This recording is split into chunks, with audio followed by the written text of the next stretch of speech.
الحمد لله رب العالمين، والصلاة والسلام على أسعد الخلق أجمعين، سيدنا ونبينا وحبيبنا محمد وعلى آله وأصحابه ومن تبعهم بإحسان إلى يوم الدين. أما بعد، فهذا لقاء عروضي جديد نستكمل به دروس العروض. وكنا قد شرحنا في اللقاء السابق بحر المضارع، وقبله شرحنا بحر المقتضب.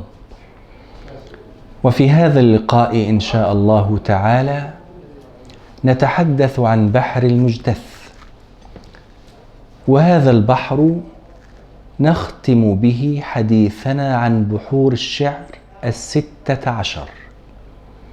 شرحنا الوافر والهزج والرجز والرمل والكامل والمتقارب والمتدارك، وشرحنا بحر الطويل والمديد والبسيط والمنسرح والسريع والخفيف والمضارع والمقتضب، وأخيرا بحر المجدث.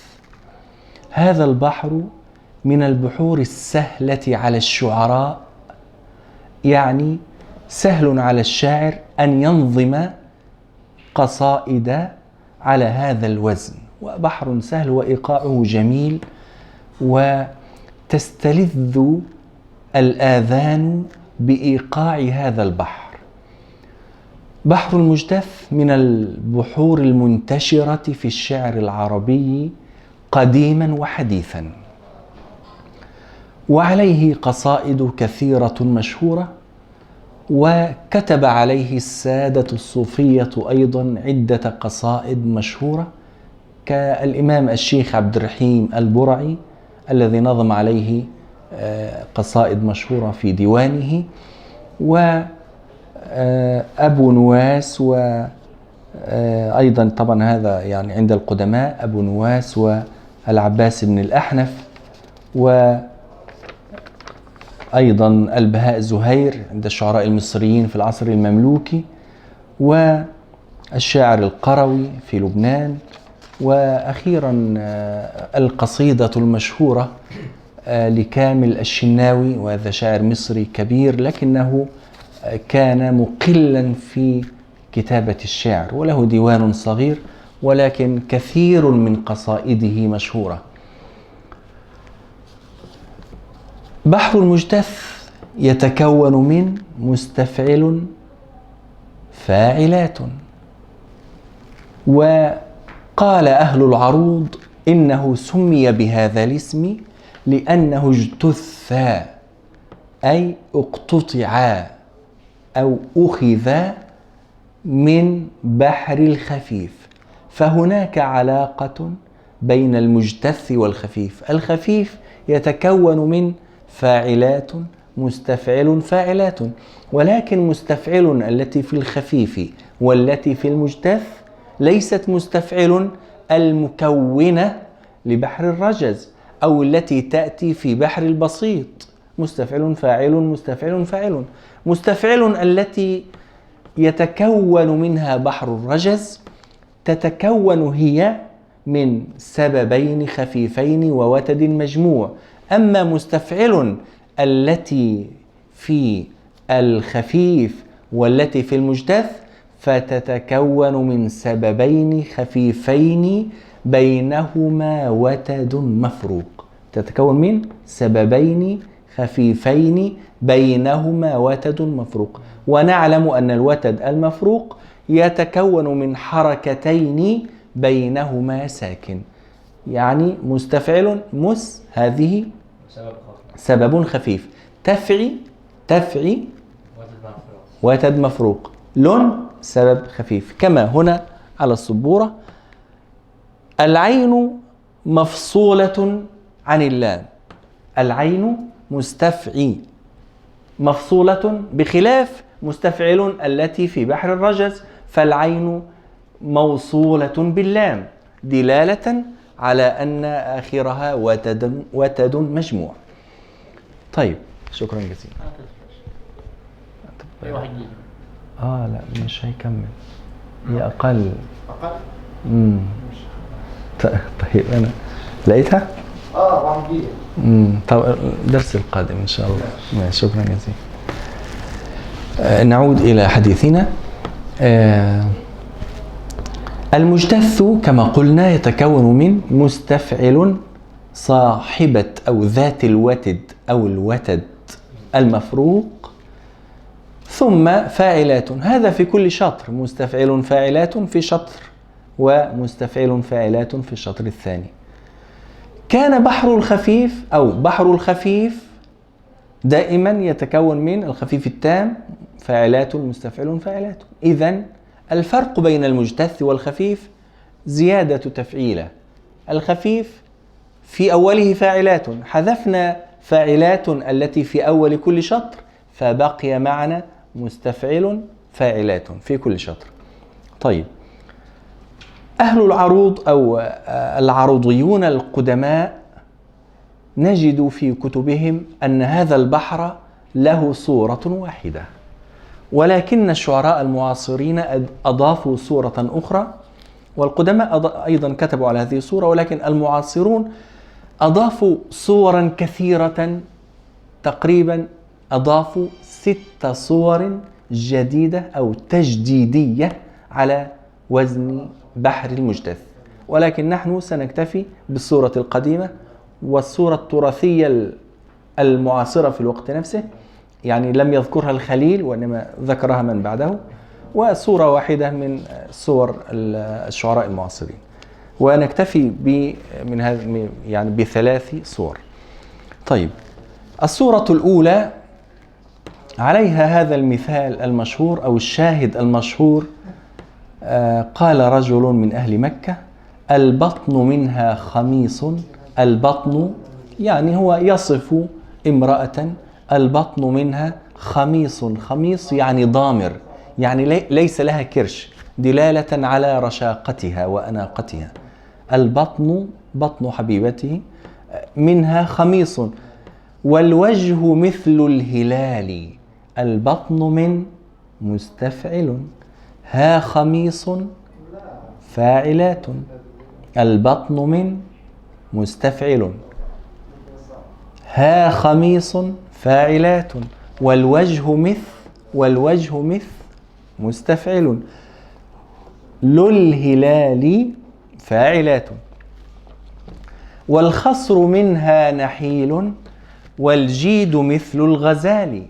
والخصر منها نحيل، والجيد مثل الغزال. تجد أن البيت كما يقال يعني سهل جدا أن تقطعه، بسهولة جدا تصل إلى التفعيلات.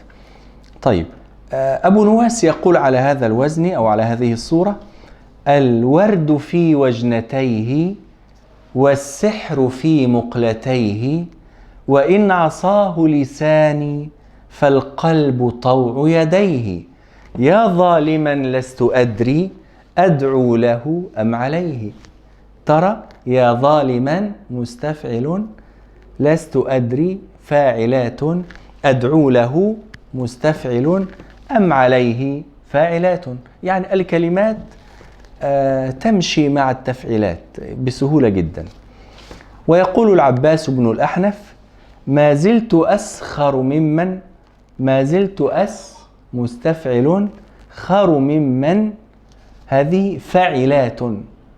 الخبن دخل فاعلات فصارت فاعلات، بدلا من أن تبدأ بسبب خفيف ثم وتد مجموع، أصبحت تبدأ بفاصلة صغرى 3 حركات وسكون ثم سبب، فاعلات. والخبن زحاف منتشر في بحر المجتث، في حشوه وفي عروضه وفي ضربه، ولا يلزم. زحاف غير لازم، لا يلتزم الشاعر به في بيت أو غيره، وإنما يأتي أو لا يأتي. طيب ما زلت أسخر ممن يحب من لا يحبه، حتى ابتليت بمن لا يحبني وأحبه.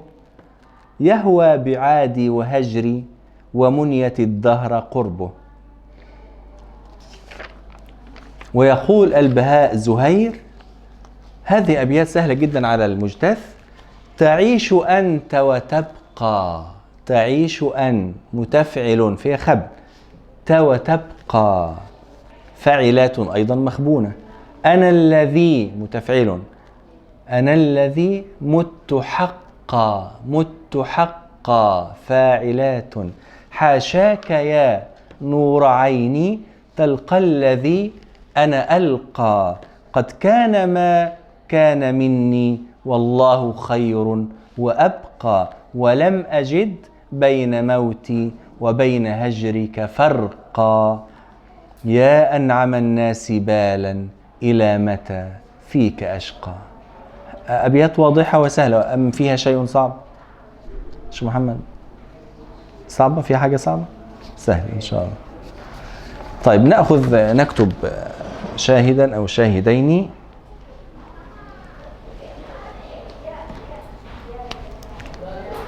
طيب، الورد في وجنتيه، بيت أبي نواس، وأنا أحب أبا نواس.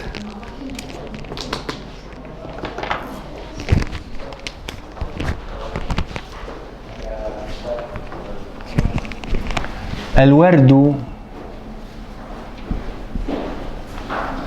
في، عليكم السلام ورحمة الله وبركاته، وجنتيه،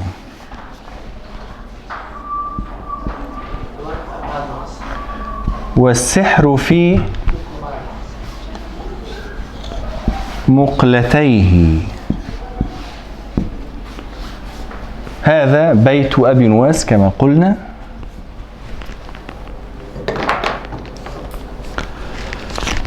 كما تعودنا نرى التغييرات الخاصة بالخط العروضي. الورد في ليس فيها أي تغيير كما هي. وجنتيه هنا إشباع، هذا الضمير يشبع. والسحر الألف واللام هذه، الألف واللام لا تحسب طبعا شمسية. والسين المشددة بحرفين، الأول ساكن والثاني متحرك، في مقلتيه، وهذه أو هذا الضمير يشبع بياء مادية كأن تأخذ حكم الساكن. نكتب هكذا: الورد في وجنتيه.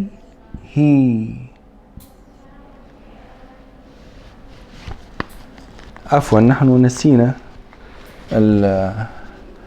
الخط العروضي. سنكتب مرة أخرى: الورد في وجنتيه، هكذا بالياء. الواو بعدها سين مباشرة، سين ساكنة وسين متحركة. والسحر في مقلتيه، هكذا بالياء بالإشباع. فنكتب بعد ذلك الرموز كما تعودنا: الورد في هنا سبب ثم وتد مفروق ثم سبب، ونأخذ فاصلا. وجنتيه،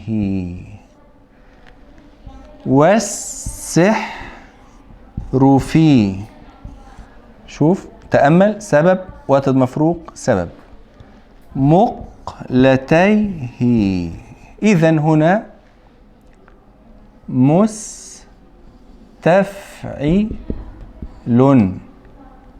وهذه فاعلات، مستفعل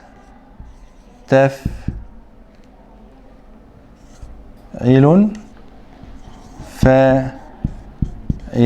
إذن هل يوجد تغيير في، طبعا مستفعل ليس في أي زحاف ولا هذه.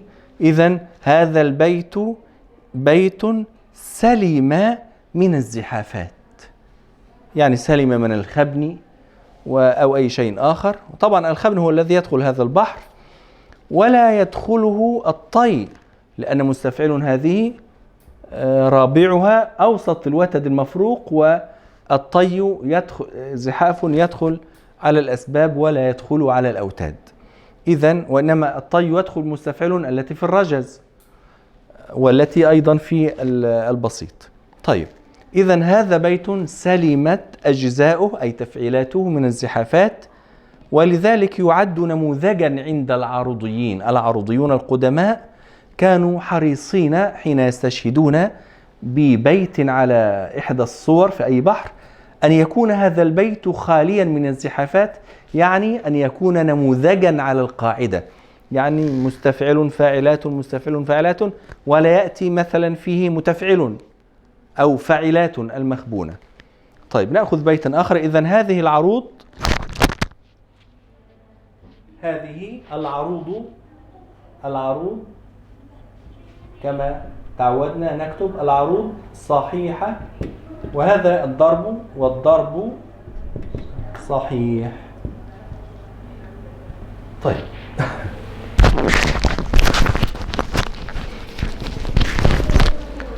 نأخذ بيتا آخر للبهاء زهير، وهذا شاعر مصري وشعره سهل جدا. يقول: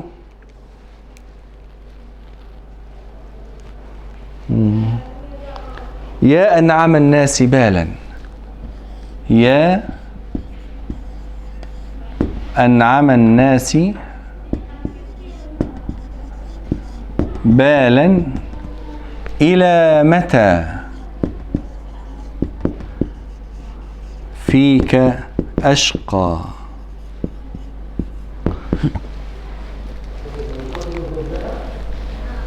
يا أنعم الناس، طبعا الشمسية، الألف واللام، والنون مشددة بحرفين، طبعا هذه لا تحسب، والنون بحرفين، وهنا تنوين بنون ساكنة. إلى متى فيك أشقى، هذا الشطر ليس فيه أي تغيير، فنكتب البيت بالخط العروضي: يا أنعم الناس بالا، هكذا.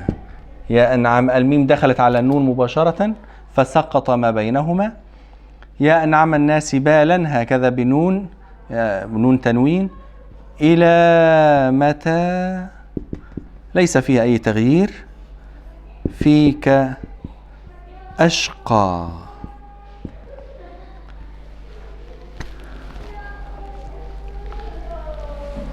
نكتب الرموز: يا أنعمن،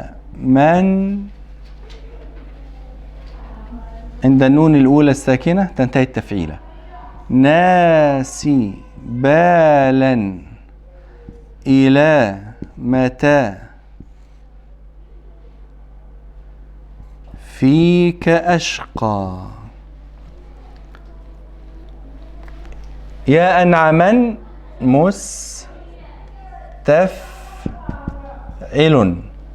ناسبالا فاعلات، إلى متى متفعل، فيك أشقى فاعلات. إذن هنا دخل هذه التفعيلة الخبن، والباقي ليس فيه أي زحاف. إذن هنا نقول العروض صحيحة والضرب صحيح، نقول العروض والضرب صحيحان. العروض والضرب صحيحان. هذه هي الصورة التراثية لبحر المجتث، وهي التي نجدها في كل كتب العروض القديمة أو التراثية، في كتاب العروض لابن جني، في كتاب القسطاس للزمخشري، في غير ذلك في كتاب الكافي أو الوافي للخطيب التبريزي، وغيرهم من كتب العروض التراثية. ثم أضاف الشعراء صورة أخرى إلى هذه الصورة.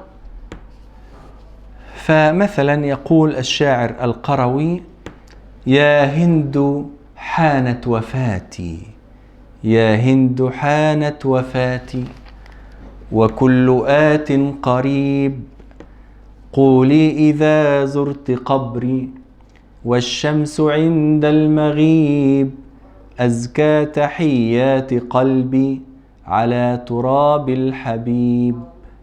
يا هند حانت وفاتي، وكل آت قريب، قولي إذا زرت قبري، والشمس عند المغيب، أزكى تحيات قلبي على تراب الحبيب.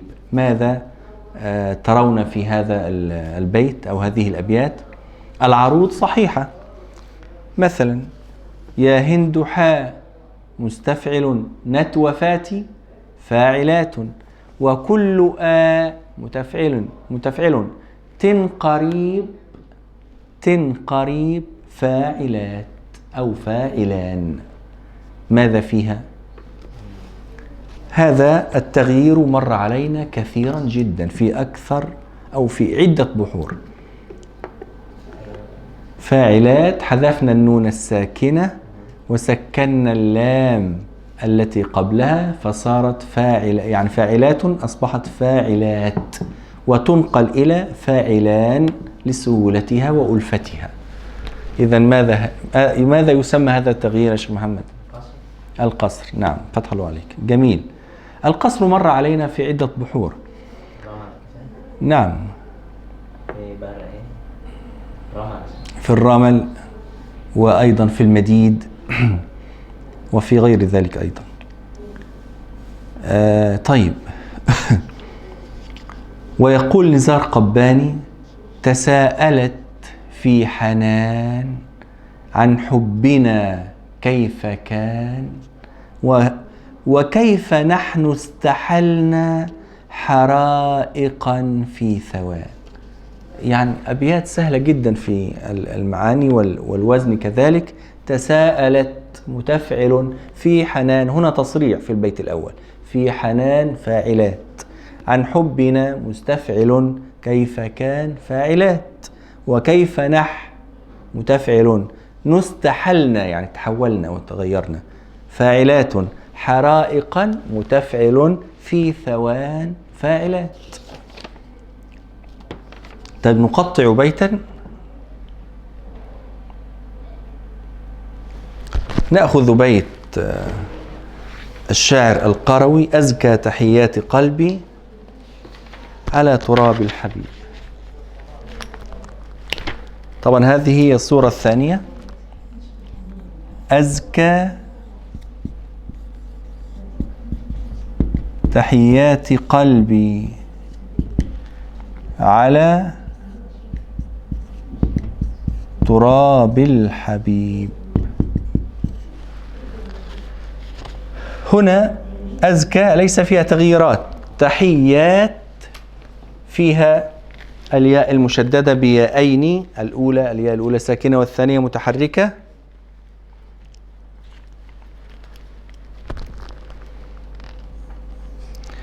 وقلبي ليس فيها تغيير. على تراب الحبيب هنا فقط ألف الوصل هي التي لن تحسب في الوزن. طيب نكتب: أزكى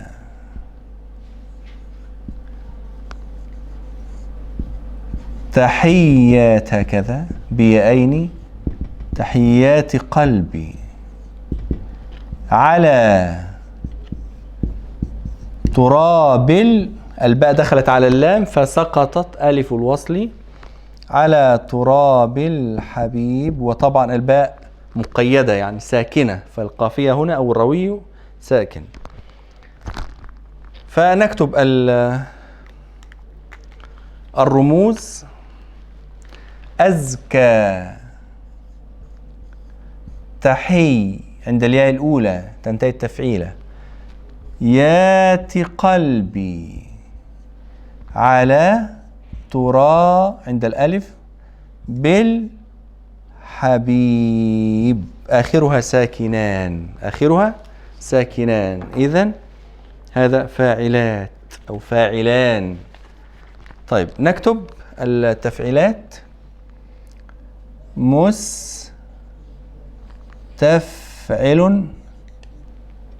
وهذه العروض فاعلات،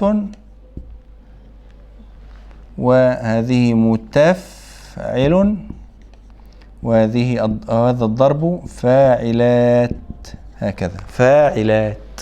إذن هذه الصورة: العروض صحيحة،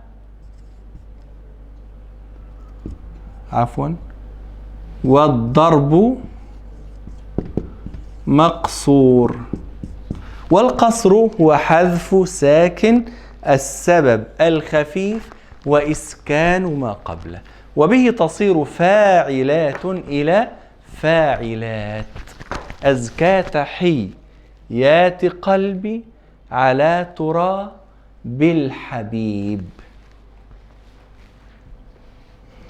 وإذا أخذنا بيت نزار قباني الذي يقول فيه: تساءلت في حنان عن حبنا كيف كان، العروض هنا مقصورة، سنكتبه.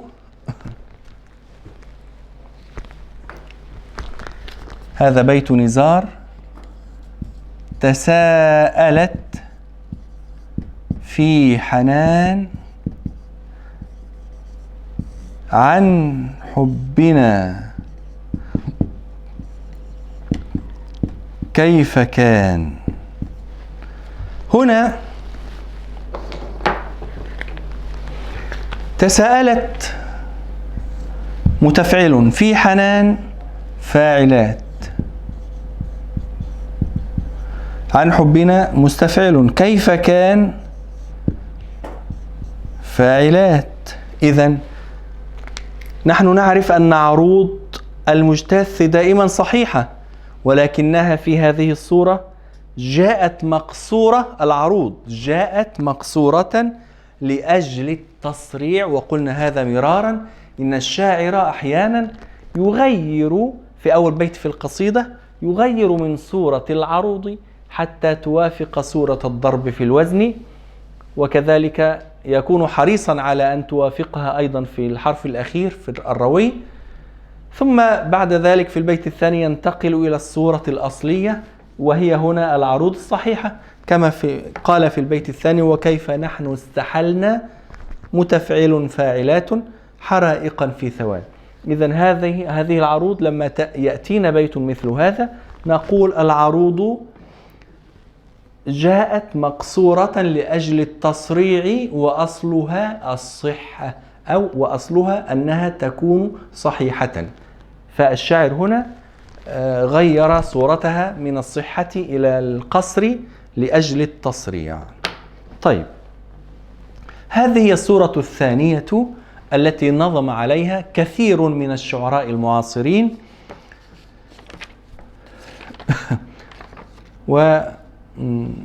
ونسيت أن أقول لكم في قصيدة مشهورة جدا لكامل الشناوي يقول فيها على الصورة الأولى: وسرت وحدي شريدا، وسرت وحدي شريدا، محطم الخطوات تهزني أنفاسي، تخيفني لفتاتي، كهارب ليس يدري من أين أو أين يمضي، شك ضباب حطام بعض يمزق بعض.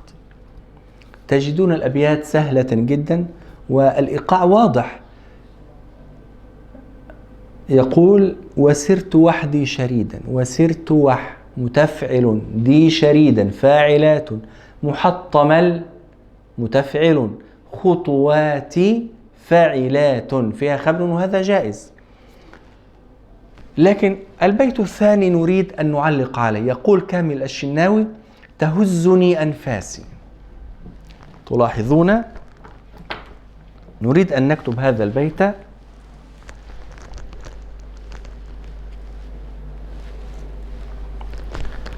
ولكن نكتب البيتين حتى يتضحا معا. وسرت وحدي شريدا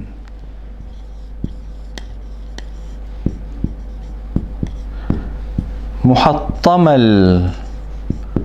الخطوات. شايف يا شيخ محمد؟ ترى هذا تهزني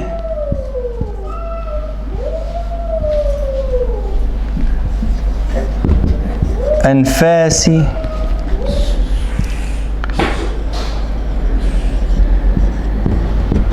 تخيفني لفتاتي. هذه الأبيات مشهورة جدا في عصرنا طبعا.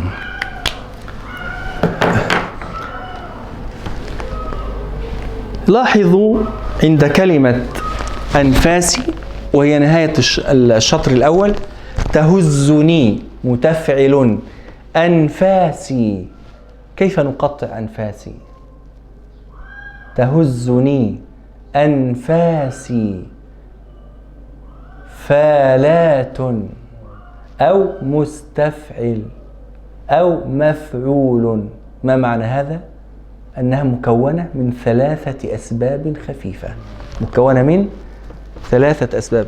انظر، أن فا سي، سبب وسبب وسبب، 3 أسباب. تخيفني متفعل، لفتاتي فاعلات. إذن هذه فاعلات. طبعا هذان البيتان تابعان للصورة الأولى. ماشي؟ طيب، أنفاسي، كيف أتى الشاعر بفالات في العروض؟ المعروف أن العروض في المجتث تكون صحيحة. طيب، هنا أتى بفالات. فالات هذه ماذا حدث فيها؟ أو يعني ماذا حدث في فاعلات حتى انتقلت إلى فالات؟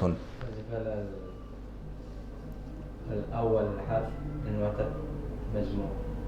من وتد مجموع. الأول حرف، نعم. عين. وهذا اسمه إيه؟ اسمه تشعيث. التشعيث حذف أول أو ثاني الوتد المجموع، وبه تصير فاعلات إلى فالات أو فاعات، ولكن المشهور فالات، يعني حذف العين أول الوتد المفروق. فاعلات نحذف العين فيبقى فالات، هكذا. فالات فالات.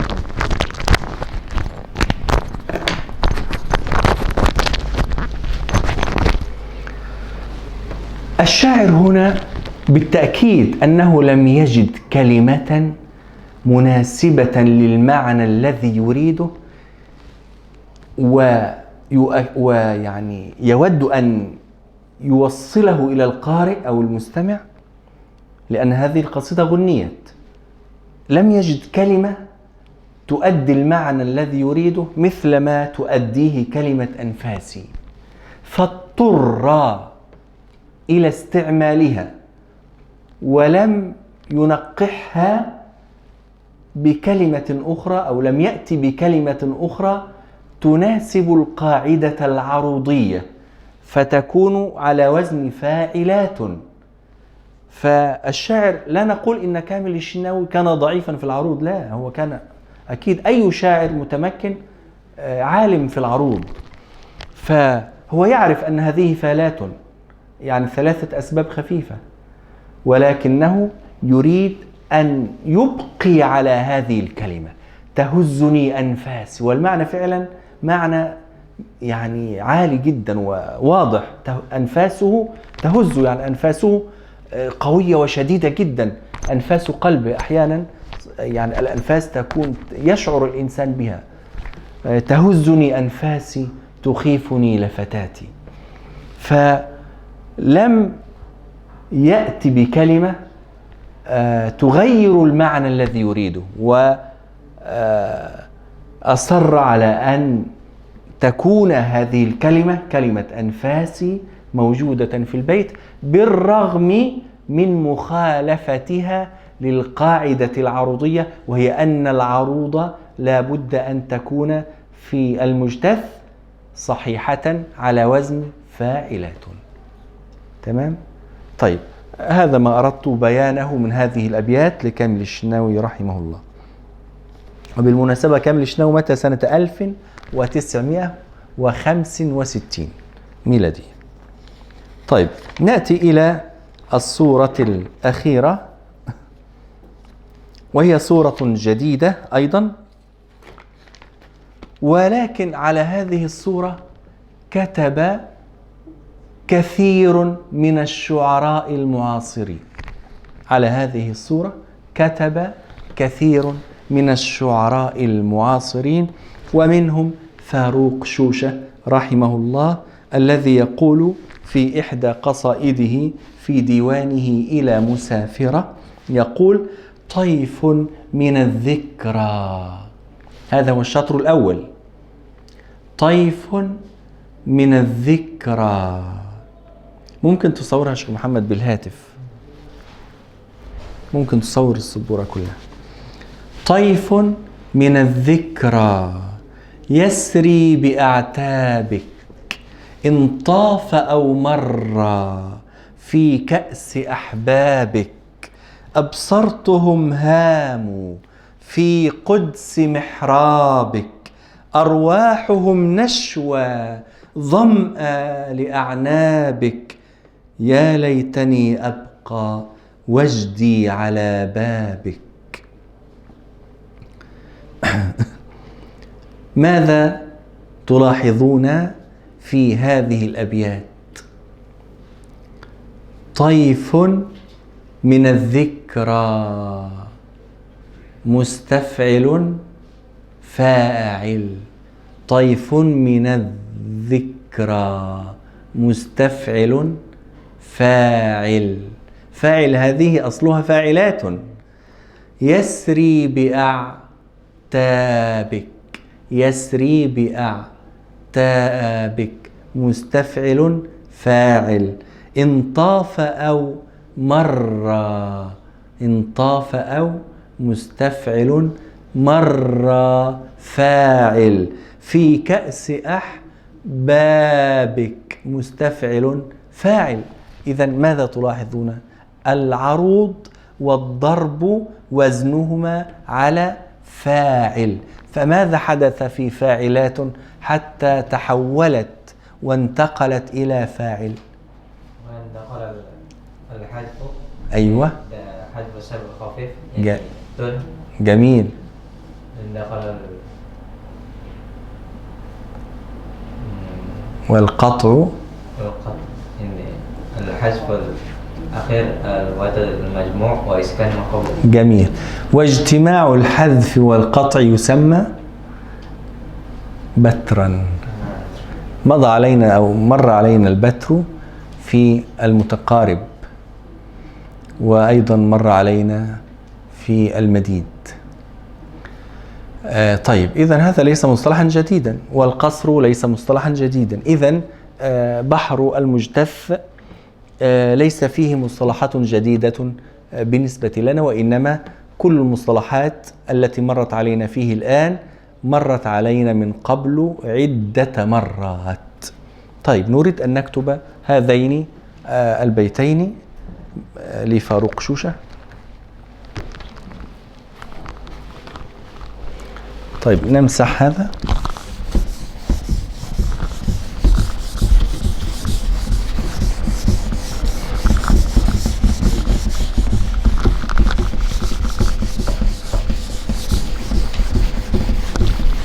طبعا كما قلنا هذا الوزن أو هذه الصورة منتشرة جدا في الشعر المعاصر والحديث.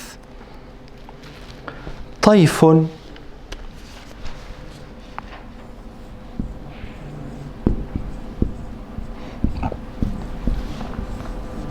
من الذكرى يسري بأعتابك. ماذا هنا من تغييرات؟ طيف هنا تنوين بنون ساكنة. من الذكرى طبعا الشمسية لا تحسب، والذال مشددة بحرفين بذالين. يسري بأعتابك ليس فيها شيء، إذا نكتب الخط العروضي طيف من الذكرى هكذا بذالين. يسري بأعتابك. تمام. طيف من الذكرى يسري بأعتابك. نكتب الكتابة العروضية، عفوا الخط الرموز طيف من مستفعل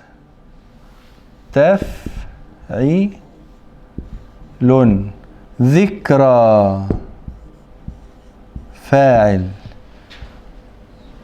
عفوا ذكرى فاعل. يسري بأعتابك مستفعل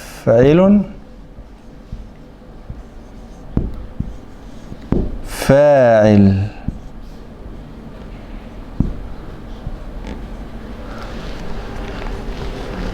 واضح؟ طيب ماذا هنا؟ فاعل هذه أصلها،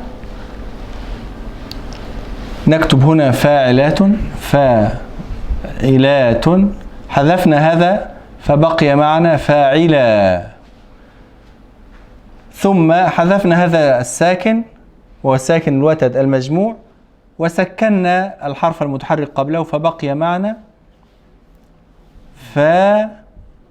طبعا هذا المتحرك سكن فصار بقي من التفعيلة فاعل، وهذا اسمه حذف. لما نحذف هذا اسمه حذف، ولما نسكن ساكن الوتد المجموع، عفوا نحذف ساكن الوتد المجموع ونحذف ما قبله ونسكن ما قبله، فهذا اسمه قطع، فيبقى معنا فاعل. فالقطع هو حذف ساكن الوتد المجموع وإسكان ما قبله، وبه تصير فاعل إلى فاعل وفاعلا إلى فاعل. طيب اجتماع الحذف والقطع يسمى بترا، فهنا العروض بتراء والضرب أبتر. العروض نكتب هذه الكلمة، العروض بتراء والضرب أبتر. وهذه كما قلنا صورة تجديدية ليست موجودة في العروض القديم. ولكن هناك أمر أريد الإشارة إليه، وهي أن هذه الصورة من الممكن أن تنسب إلى بحر آخر بل إلى بحور أخرى. لاحظوا هذه الصورة شيخ محمد من الممكن أن تنسب إلى بحور أخرى. كيف ذلك؟ مثلا المنسرح، ولكن المنسرح يعني يكون تحت بعضه المنسرح المنهوك أحيانا يأتي على مستفعل مفعول، ولكن تحت بعضه وليس مقابل، يعني مثل هذا شطران. ممكن تنسب إلى بحر البسيط، ولكن أيضا سيكون فيه يعني أمر يعني خارج عن على القاعدة أو عن القاعدة، وهي أن الشاعر أو نحن سنقول إن الشاعر جعل من شطر البسيط شطرين، يعني قسم شطر البسيط إلى شطرين، ويعني مستفعل فاعل مستفعل فاعل، وجعل فاعل الأولى إلى فاعل فدخلها القطع، وفاعل الثانية أيضا جعلها فاعل فدخلها القطع. ولكن هذا فيه يعني تصور كثير، ولكن الأقرب أن تكون هذه الصورة، أن تنسب هذه الصورة إلى المجتث، ونقول إن العروض بتراء والضرب أبتر، وهذا أسهل من أن ننسبها إلى البسيط ونقول إن الشاعر قسم الشطر إلى شطرين وجعل فاعل الأولى مقطوعة وفاعل الثانية مقطوعة. لكن هذا مباشرة نحن معنا شطران، يعني ليس فيه القصيدة أو الأبيات ليس فيها تقسيم جديد نقول إن الشاعر يعني افتعله. طيب،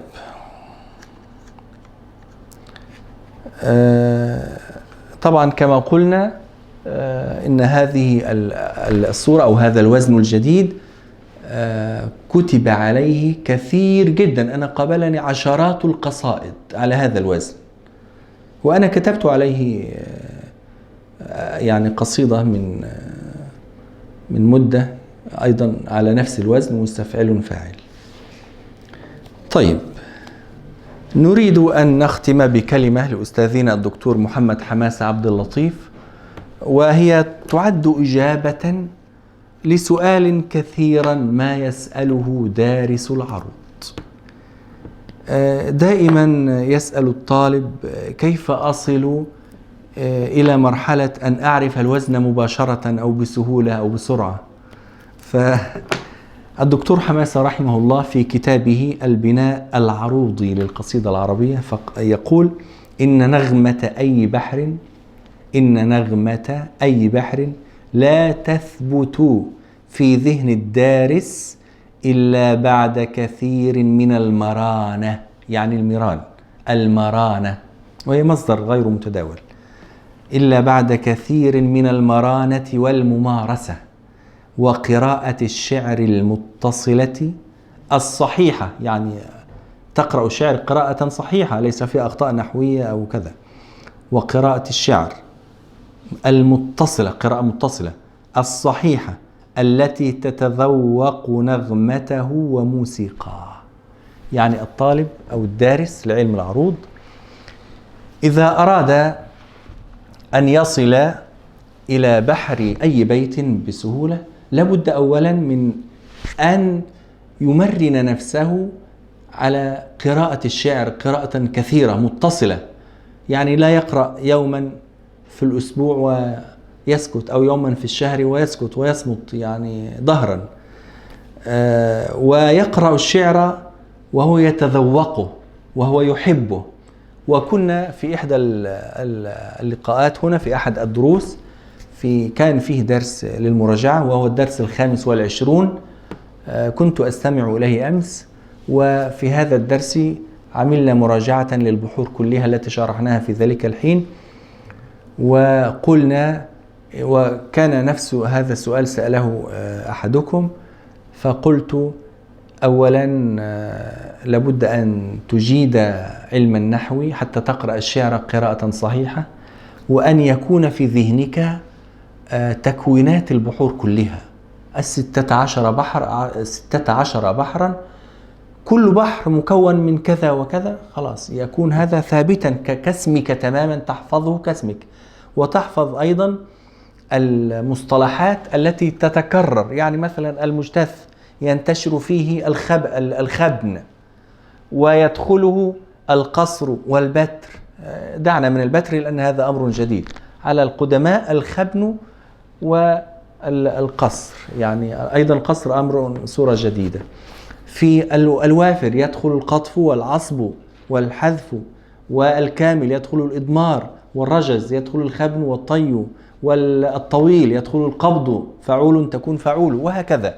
فلا بد أن يكون في بالك وأنت تعرف تكوينات كل بحر أن تعرف الزحافات والعلل الخاصة بكل بحر، وهذه الزحافات والعلل كما قلنا مرارا وتكرارا لا تتعدى 20 مصطلحا، يعني في صفحة واحدة في 20 سطرا تقول الخبن هو كذا والطي كذا والخبل كذا والإضمار كذا والحذف والقصر والبتر إلى آخره. 20 مصطلحا هي التي تقابلنا في الأبيات أو في القصائد. وطبعا العروض فيه مصطلحات كثيرة غير هذه، ولكنها غير متداولة وغير موجودة في القصائد، وإنما تجدوها فقط في أبيات مفردة موجودة في كتب العروض التراثية للتمثيل والاستشهاد فقط. بيت مفرد للقاعدة أو للحالة العروضية لا تجد له قصيدة، وإنما هو بيت مفرد كأنه صنع صنعة أو صنع صنعا لأجل هذا الأمر. فلا تلتفت إليه ولا تحفظه ولا يهمك أن تعرف هذه المصطلحات الخاصة أو الدقيقة جدا، وإنما تعرف هذه المصطلحات المنتشرة في القصائد. ثم تحفظ أبياتا شواهد لكل صورة عروضية، قصائد مشهورة أو أبيات مشهورة للشعراء الذين تحبهم أنت.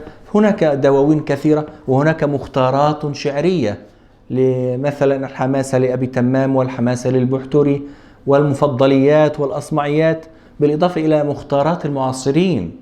المعاصرون له مختارات كثيرة جدا. فاروق شوشة له أحلى 20 قصيدة في الحب الإلهي، وأحلى 20 قصيدة في الحب أو في الغزل.